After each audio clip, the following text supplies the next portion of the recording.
वीर सज्जनों नमस्कार, जय हिंद। मैं डॉक्टर टी.सी. राव आपका सोल्जर वॉइस चैनल पे एक बार फिर स्वागत करता हूं। अपना कर्तव्य समझते हुए पाकिस्तान इशू के ऊपर एक और आपके सामने वीडियो लेके आ रहा हूं, जिसमें हम बात करेंगे ऑपरेशन सिंदूर में युद्ध विराम कितना सही कितना गलत। दोस्तों, इसके ऊपर आज हम बात करेंगे, एक एक करके आपको पॉइंट्स में बताता रहूंगा। 7 मई 2025 को 4 दिन और 100 घंटे चले भीषण संघर्ष के बाद भारत ने पाकिस्तान के विरुद्ध चलाए गए सफल सैन्य अभियान ऑपरेशन सिंदूर के बाद युद्ध विराम की घोषणा की है। यह निर्णय भारत सरकार और सेना की सहमति से लिया गया है। हालांकि देश में एक वर्ग, विशेषकर सोशल मीडिया सक्रिय राष्ट्रवादी सोच रखने वाले नागरिकों ने इस फैसले पर सवाल उठाए हैं। वे मानते हैं कि जब भारत ने सैन्य और कूटनीतिक मोर्चों पर स्पष्ट बढ़त बना ली थी, तब इस संघर्ष जारी रहना चाहिए था, जिससे पाकिस्तान को स्थायी सबक सिखाया जा सके और पाक अधिकृत कश्मीर को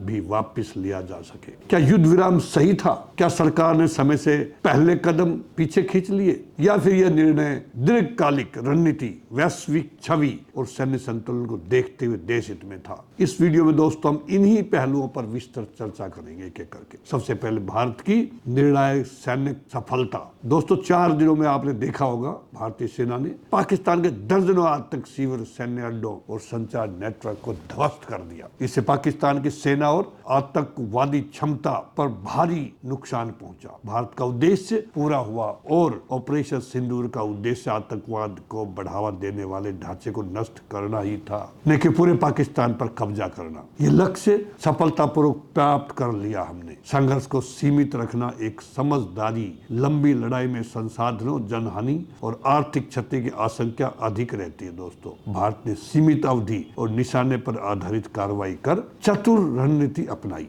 सेना की थकावट और लॉजिस्टिक्स का प्रश्न भी दोस्तों यहाँ पे आता है। सेना लगातार सक्रिय थी और लंबा युद्ध लॉजिस्टिक आपूर्ति और मोर्चों पर ध्यान बांट देता है। युद्ध विराम से फौज को पुनर्संरचना का मौका मिला। नागरिक जीवन की रक्षा। युद्ध विराम ने सीमावर्ती इलाकों में रहने वाले नागरिकों की जान माल को संभावित नुकसान से बचा लिया, जो भारतीय नीति का प्रमुख उद्देश्य भी है। राजनयिक बढ़त हमने हासिल कर ली उनके ऊपर। भारत ने युद्ध विराम कर यह दिखा दिया कि युद्ध नहीं चाहता, परंतु आवश्यकता पड़ने पर सशक्त उत्तर देने में सक्षम है। इससे वैश्विक मोर्चों पर, मंचों पर भारत की छवि मजबूत हुई है। पंचशील नीति और वैश्विक भूमिका भारत एक शांतिप्रिय राष्ट्र है और पंचशील के सिद्धांतों को मानता है। ये युद्ध विराम की उसकी परिपक्व वैश्विक भूमिका को दर्शाता है। दोस्तों, विकासशील राष्ट्र की प्राथमिकताएं। भारत 2047 तक विकसित राष्ट्र बनने की दिशा में अग्रसर है।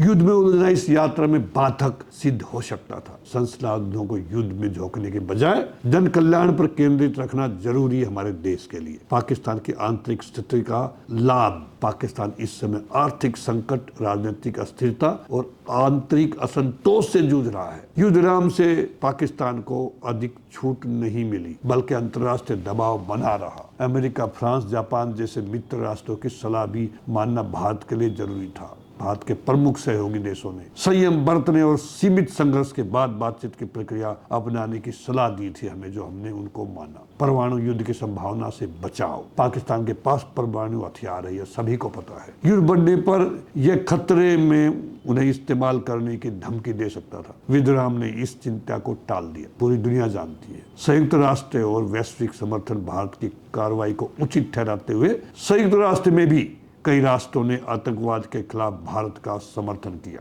युद्ध विराम ने इस समर्थन को और प्रबल किया। राजनीतिक नेतृत्व की परिपक्वता। प्रधानमंत्री, रक्षा मंत्री, विदेश मंत्री और राष्ट्रीय सुरक्षा सलाहकार ने अत्यंत संतुलित और सूझबूझ भरा निर्णय लिया है। दोस्तों, देश के हित में युद्ध रोककर उन्होंने दीर्घकालिक रणनीति पर ध्यान केंद्रित किया है। विपक्षी दलों का समर्थन भी इस बार भरपूर मौजूद था। कांग्रेस, सपा, डीएमके, टीएमसी जैसी पार्टियों ने सरकार के इस निर्णय का समर्थन किया, जो राष्ट्रीय एकता की मिसाल बना। जनमत को सही दिशा देना आवश्यक था। जन भावनाएं प्रबल थी, परंतु राष्ट्रनीति केवल भावना नहीं, विवेक से बनती है। युद्ध विराम जनसभाओं की उपेक्षा नहीं, बल्कि एक उच्चतर हित की रक्षा है। पाकिस्तान का कबूलनामा बड़ी जीत। पाकिस्तान के रक्षा मंत्री द्वारा ये स्वीकार करना कि उसके देश में आतंकी पाले पोसे जाते हैं। भारत की सबसे बड़ी कूटनीतिक विजय है। भारत की चेतावनी स्पष्ट, भारत ने साफ कर दिया है कि आगे किसी भी आतंकी हमले को युद्ध की घोषणा माना जाएगा। ये भविष्य के लिए एक कठोर संदेश है पाकिस्तान के लिए। युद्ध विराम अस्थायी है, कार्रवाई की स्वतंत्रता बनी रहेगी आज भी हमारे पास में। ऑपरेशन सिंदूर अभी खत्म नहीं हुआ है। भारत ने इस युद्ध विराम को शर्तों के साथ स्वीकार किया है। दोस्तों, यदि पाकिस्तान फिर से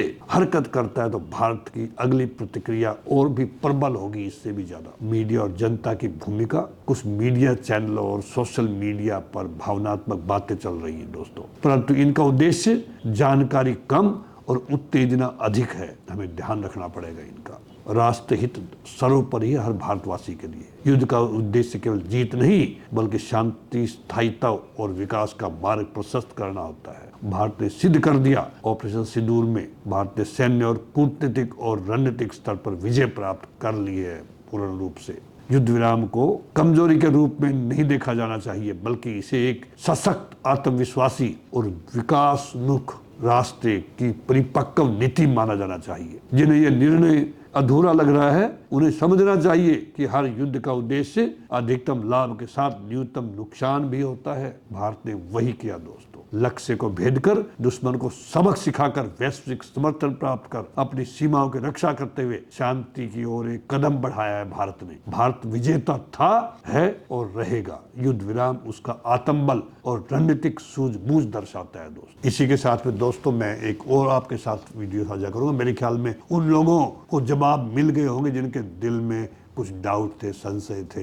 क्या ये सीज फायर का निर्णय ठीक था भारत सरकार के पक्ष में? यस, ये बिल्कुल ठीक था। मैं सल्यूट करता हूं भारत की पॉलिटिकल लीडरशिप को, मिलिट्री लीडरशिप को और भारत के जवानों को। जय हिंद।